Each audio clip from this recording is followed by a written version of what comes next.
You vet your attorney, you vet your banker, you vet your insurance agent, you vet your CPA.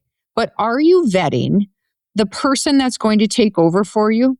Are you actually looking at the person who says they want to carry on the farm, the ranch, or the family business and asking, do they have what it takes?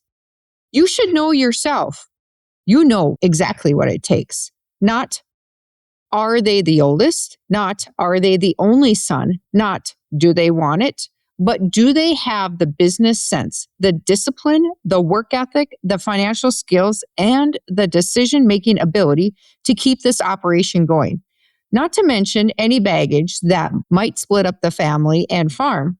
Because you worked too hard to build this business to where it is today. You put in the hours. You made the improvements. You took the risks. You kept it sustainable. You provided for your family. And one wrong move, one person who is not capable of managing the business can let it slip right through your fingers. So today, as we wrap up April's Financial Literacy Month, we are talking about a question every family business needs to ask. Do you have the best, most capable person running the business? Welcome to the Pathfinder Legacy Podcast, where we help farmers, ranchers, and business owners create a seamless transition plan for the future. From retirement to ownership transfer, we protect what you've built and guide you every step of the way.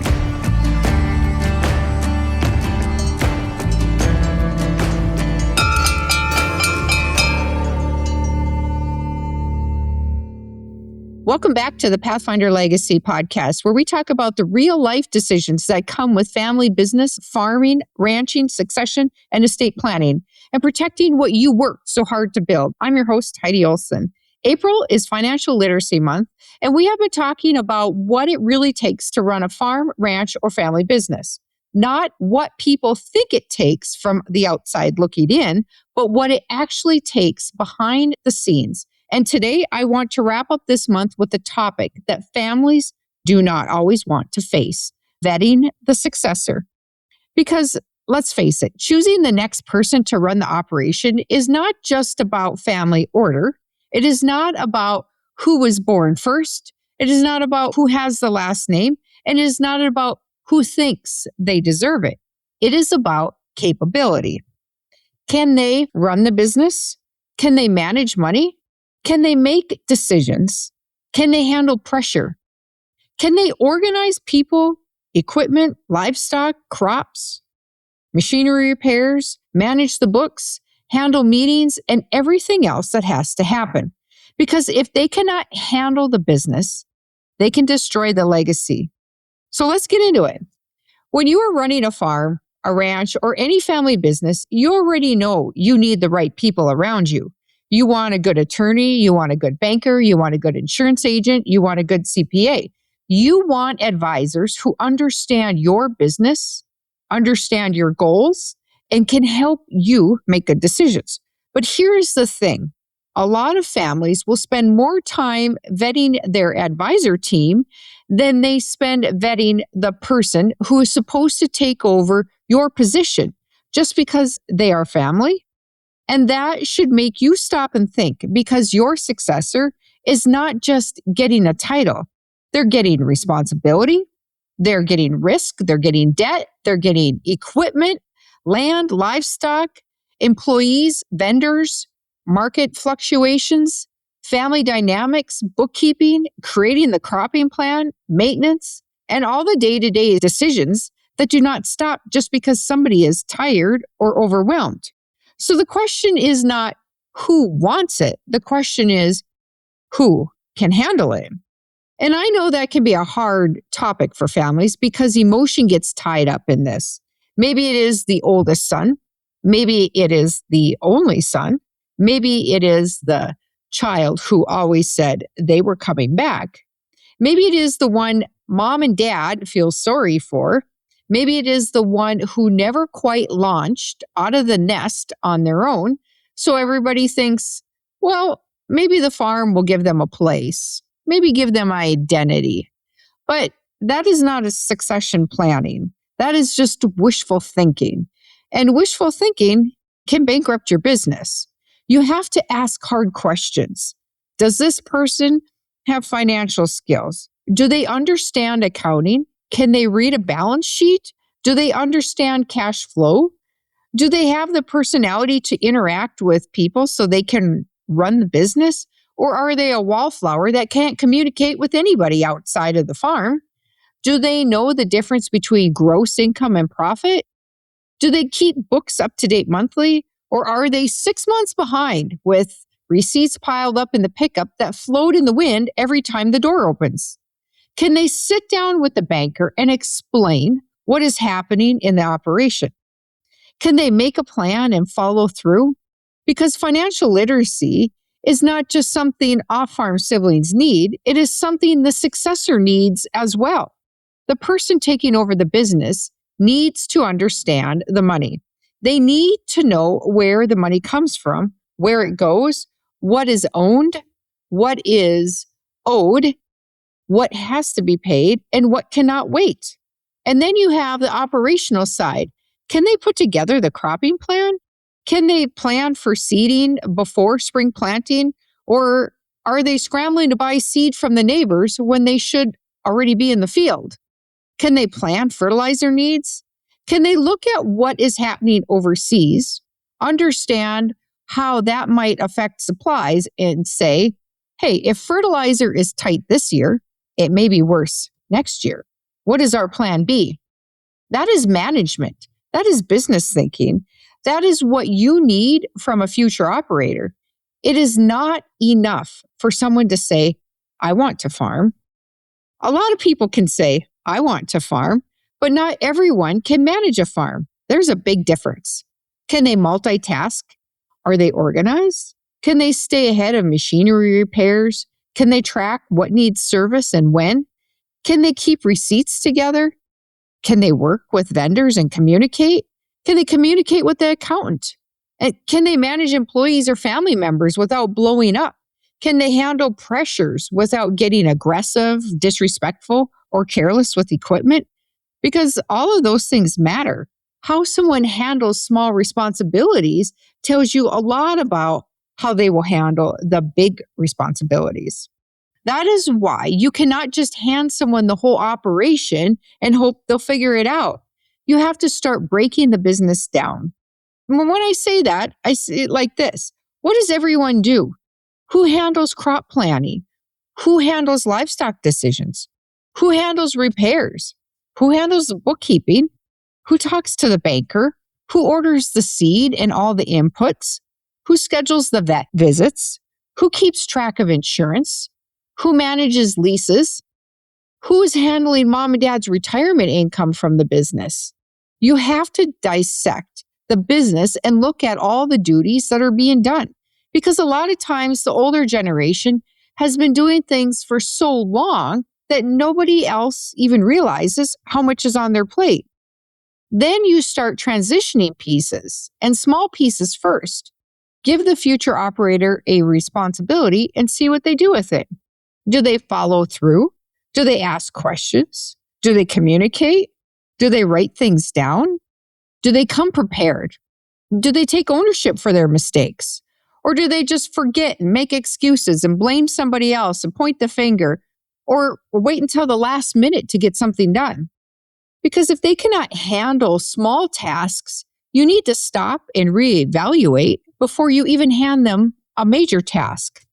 That does not always mean they are not capable. Maybe they need training. Maybe they need more guidance. Maybe the owner has not explained things clearly enough. Maybe there needs to be a better process. But if you train them, give them direction, have meetings and set expectations, and they still do not improve, then, hey, you better be paying attention to that because that's information. And families ignore that information all the time because they do not want to deal with the fallout. They keep saying, well, he'll grow up or she'll figure it out or it'll be different when they are in charge. No, it probably will not be different when they're in charge. If they are not showing responsibility now, do not assume a bigger title or more responsibility will just magically create showing that they can do it. That is where weekly meetings can help. Yes, and I know meetings on a farm are, of course, the best laid plans. Something always comes up. The weather changes, equipment breaks down, cows get out, someone calls, a part that you've been waiting for doesn't show up, so you have to pivot somewhere else. I understand that, but you still need communication. Even if the meeting moves, you need to have the meeting. Sit down and talk about what needs to happen this week, what got done, what did not get done, what decisions are coming up, what needs to be ordered for parts or inputs, what repairs are urgent, what is the plan if the weather changes. Those conversations show you a lot about who is ready to step into your boots and lead. Now I'm going to give you a few examples. I've changed details for privacy purposes, but these are types of family situations that I run into when they do not vet the successor early enough. In one family, the oldest child came back to the operation, and everybody just assumed, well, this is the successor. He's the oldest child. They had been around the farm. They said they wanted it. So everyone just went along with it. But after several years, the parents started to realize nothing was really improving. The books weren't where they needed to be. Financial skills were absent. The operation was not moving forward. There was no real planning, no strong management, no clear understanding of how to keep the business sustainable. And then personal baggage started coming into the business too. A serious relationship came into the picture, and that relationship brought a lot of extra complexity. More people and kids around the farm, more financial pressure, more blurred boundaries, more opinions from someone who was not part of the business and building the operation, but suddenly there was a lot of chatter. They had a lot to say about it. And the parents had to ask the hard question, is this person and the life they are building around them adding value to our farming operation? Or are they looking at the farm as a paycheck, a safety net for all the extra people they're bringing with, and a meal ticket? That is a hard thing to say out loud, but man, families need to ask it. Because when someone comes into the farm business, it is not just that person, their spouse, their partners, their habits, their spending, their attitudes, their outside pressures. All of that affects the operation. In this situation, after years of trying to make it work with the oldest child, the family eventually asked a younger sibling to come back and help. But by then, things were already really messy. Roles were unclear, relationships were very strained. The oldest child felt pushed aside. The younger child was walking right into a dumpster fire, into that situation that had not been cleaned up. And the parents were stuck in the middle, trying to repair a problem that should have been addressed much earlier and should not have been let to go that long. That's why you vet early. Do not wait 10 years to finally ask, can this person actually run the business? Because by then, it is not just a business decision anymore. It is emotional. It is relational. Now, there may be spouses, partners, kids, housing, wages, expectations, and resentment involved. The earlier you evaluate capability, the more options you have. The longer you avoid it, the more tangled and messy it gets. Another family had a son living close to mom and dad. He helped on the farm, so naturally everyone looked at him as the likely successor. And there is value of being in close by in proximity. There's value in helping, and there's value of him showing up. But proximity is not the same thing as capability. This son had worked around the farm, and he worked around other farms. Some of them were bigger operations. Some had a lot different equipment, different acreages, different types of crops, different cash flow, several employees, and just plainly different systems that they put into place. So he came back to his parents with big ideas. He wanted to change how everything else was done. He thought mom and dad were outdated. He criticized more than he listened. And he got very frustrated when they did not immediately do things his way. And instead of respecting the fact that this was just the business his parents had built, he acted like they were in his way. On top of that, he was rough on equipment.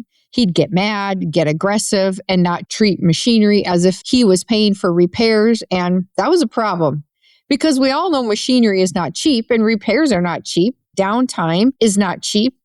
And his attitude was not cheap either. A bad attitude inside a family business can cost you more than a blown tire or a broken part. The problem was mom and dad still needed help. So they started looking at whether another sibling might come back to the farm. And honestly, that can be a good option, but it needs to be handled carefully. You cannot just bring another sibling in and say, okay, now everybody, you just work together and expect it to go smoothly. There has to be a trial period. There has to be defined roles and expectations, and there has to be communication. There has to be a clear understanding that coming back to the farm is an opportunity, not an automatic ownership guarantee. Because before you transition ownership, you need to know if people can even work together. Can the siblings communicate? Can they respect mom and dad?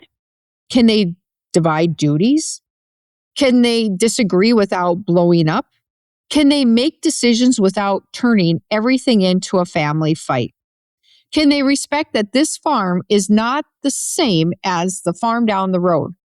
Just because something worked on a larger farm does not mean if it's your operation. Every farm is different. It's got different debt, different acreages, different soil types, different equipment, different labor, goals, risk tolerance, cash flow. So when someone comes in with big ideas, you have to ask, are these ideas actually good for this business, or are they just copying what someone else did? There's a difference. And that is why trial periods matter. Give people responsibility. Let them work together. Let them show you who they are, but do not promise ownership before they can handle the relationship side and management side. Because if they cannot work together while mom and dad are still alive, do not assume it's just magically going to get easier after mom and dad are gone. Remember, as I've said before, everyone acts differently while the referees are still in the room. It usually will get worse after. Then there's another situation I have seen, and I think a lot of farm families, business families will recognize some version of this. There was an only child involved in a farm and ranch operation. He liked the ranch side. He liked working with cattle. He liked that part of the lifestyle, but he did not really like the crop side. He did not like early mornings. Most times, he wasn't even out of bed before 10 a.m. He did not like the planning. He did not like the grind of hay season. And over time, it showed. Since he didn't get moving until late in the morning, hay did not get put up on time. Bales did not get moved before the next cutting was ready. It was like he was always one season behind, and mom and dad kept stepping in. They covered for him. CYA. They made excuses for him. They picked up the slack at 80 years old. They did not hold his feet to the fire to get things done. And eventually, his lack of ambition started affecting the profitability of the farm. Now, mom and dad are looking at their retirement and realizing this isn't working. The business isn't moving forward. The work isn't getting done. The income is not where it needs to be. And this grown child is not 15 years old anymore, just learning responsibility. He's a 30-year-old grown man. So what do? First, you stop coddling him. That sounds harsh, but darn it, it's true. Stop coddling your children. If this was an employee, would you allow this type of behavior from an employee? Would you allow him to show up late, miss deadlines, leave hay sitting when it needs to be moved, and ignore the crop side and cost the business money year after year? No, you wouldn't. You would either retrain them, put them on notice, or let them go. But because it is your child, you keep hoping, oh, it'll change. Yeah, I understand that. But you want to see your kids succeed. They do not want to be the bad guy. You're pulling this business down. Yeah, I get it. As parents, we want to see our kids succeed. Parents, I know you don't want to be the bad guy and say, you're pulling this business down, but sometimes you have to take off the parent hat and put on the boss hat. Because if the business goes down, it is not just hurt that child, it hurts mom and dad. It hurts the retirement. It can divide the family and it hurts the legacy. And it may destroy the very thing everyone says they want to protect. So in a situation like that, you need deadlines. You need to be very clear, not vague expectations, not, well, try to do better, little Johnny. Actual deadlines. The hay needs to be put up by this date. The bales need to be moved by this date. The books need to be updated by the end of every month. You need to be in the yard and ready to go by this time. If this doesn't happen, here's the consequence. And then you have to follow through. All right, I know that's the hard part. You have to follow through. Because if there are no consequences, then nothing changes. A deadline without a consequence is just a suggestion. And if you keep making suggestions while the business is going backwards, then you're not managing. You're enabling. I know that's hard to hear, but sometimes being a parent has to come with accountability because you would not let someone else pull down your family business. So why would you let your own child do it? All right, those three stories are different, but they all point back to the same lesson. You cannot assume the successor. You have to vet them. The oldest child is not automatically the best choice. The closest child is not automatically the best choice. The only child is not automatically the best choice. The child who wants it the most is not automatically the best choice. The best choice is the person who can actually manage the business. And if that person is not in the family, then the owners need to be honest about that. It does not always have to be a family member running the operation. Maybe the land stays in the family, but the operation is leased. Maybe there is an outside manager. Maybe there is a partnership. Maybe there is a trust or entity structure. Maybe the business needs to be run by someone who has the skill set, even if they do not share the last name. Because the goal is not just to say the farm stayed in the family. The goal is to keep the farm sustainable. There's a difference. If the wrong person runs it into the ground, what did you actually preserve? Did you preserve a name, a memory, a pile of debt? That is not legacy. Legacy is stewardship. Legacy is responsibility. Legacy is making the hard decisions before the business is in crisis. So if you are the owner, start watching, start training, start delegating, start documenting, start asking those hard questions. Does this person understand the financial side? Can they manage people? Can they manage their time? Can they plan ahead and forward think? Can they pivot when something changes? Can they handle criticism? Can they take advice? Can they admit when they do not know something and they are wrong? Can they respect people who built the business before them? And maybe the biggest question of all, are they making the business better or are they pulling it down? That answer matters. And if you already know the answer, but you have been avoiding it, then this is your sign. Stop kicking that can down the road because the longer you avoid the conversation, the fewer options you have. At the end of the day, your successor should not be chosen by birth order, guilt, tradition, or entitlement. They should be chosen because they are the best, most capable person to carry the business forward. You worked too hard to build this farm, this ranch, or this family business to just hand it over to someone who cannot manage it. So vet your successor the same way you would vet your attorney, banker, insurance agent, or CPA. Ask those hard questions. Give them responsibilities. Watch how they handle it. Train where you can. Set expectations. And if they still cannot do the job, then have the courage to make a different plan. Because protecting your legacy sometimes means making decisions that are hard today, so the business still has a future tomorrow. Thanks for joining me today on the Pathfinder Legacy Podcast. If this episode made you think about your own farm's future, consider sharing it with a family member or a friend who could use the help. Sometimes the hardest conversations are the ones that matter the most. Until next time, I'll see you between the ditches. Thanks for listening to the Pathfinder Legacy Podcast, where your future is our focus. Be sure to subscribe, follow us on social media, and visit us at pathfinderlegacy.com to start building your transition plan today.